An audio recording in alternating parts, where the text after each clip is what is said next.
الجزاء الاحسان الا الاحسان، نہیں ہے بدلہ احسان کا مگر احسان۔ حدیث میں ہے پہلے احسان سے مراد توحید ہے، دوسرے احسان سے مراد جنت ہے، یعنی نہیں ہے بدلہ توحید کا مگر خالص جنت۔ فبأي آلاء ربكما تكذبان ومن دونهما جنتان، اور ان دونوں کے علاوہ دو اور باغات۔ فبأي آلاء ربكما تكذبان مدهامتان اے سوداوان من الرئی، جلالین اے سوداوان من الرئی مدہامتان، سیاہ ہو چکے ہوں گے زیادہ سیرابی سے جن درختوں کو فصلوں کو زیادہ پانی دیا جاتا ہے وہ سیاہ رنگ کے ہو جاتے ہیں۔ جو طالب علم اپنے گھر وطن جا کے خوب کھا پی کے آ جاتے چھٹیوں کے بعد، اساتذہ کہتے ہیں سیاہ ہو کیا ہے، اصل میں خون بڑھ گیا ہے۔ فبأي آلاء ربكما تكذبان فيهما عينان نضاختان، ان دونوں میں دو چشمے ہیں ابلنے والے، خود بخود پانی پھینکیں گے۔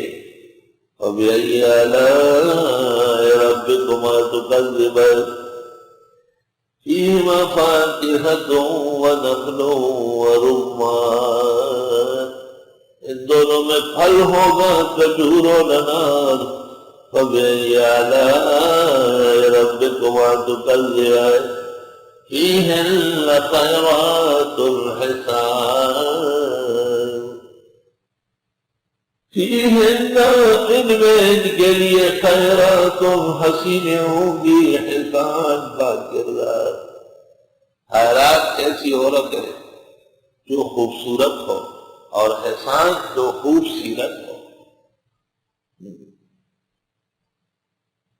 فبأي آلاء ربكما تكذبان حور مقصورات في الخيام، حوریں ہوں گی ٹکی ہوئی خیموں میں، اپنے گھروں میں بند اپنے پردے نشینی سے۔ فبأي آلاء ربكما تكذبان لم يطمثهن إنس قبلهم ولا جان، نہیں رگڑا ہوگا ان کو کسی انسان نے جنتیوں سے پہلے اور نہ جنی نے۔ فبأي آلاء ربكما تكذبان متكئين على رفرف خضر وعبقري حسان، ایک لگائے ہوئے ہوں گے باریک ہرے ریشم پر، وعبقری اور دبیز حسان خوبصورت، ان کے تکیے کچھ باریک ہرے ریشم کے ہوں گے اور کچھ موٹے ریشم کے خوبصورت۔ فبأي آلاء ربكما تكذبان عبقری مضبوط۔ ابن تیمیہ کے بارے میں مولانا انور شاہ نے لکھا ہے کان عبقری، عبقری عالم تھے۔ مولانا یوسف بنوری کے بارے میں استاد مولانا لطف اللہ لکھتے ہیں حضرت بنوری کی عبقری شخصیت سے عرب و عجم کے علماء متاثر، عبقری عالم۔ تبارک اسم ربک ذی الجلال والاکرام، برکت والا ہے نام تیرے رب کا جو عزت و جلال والے ہیں۔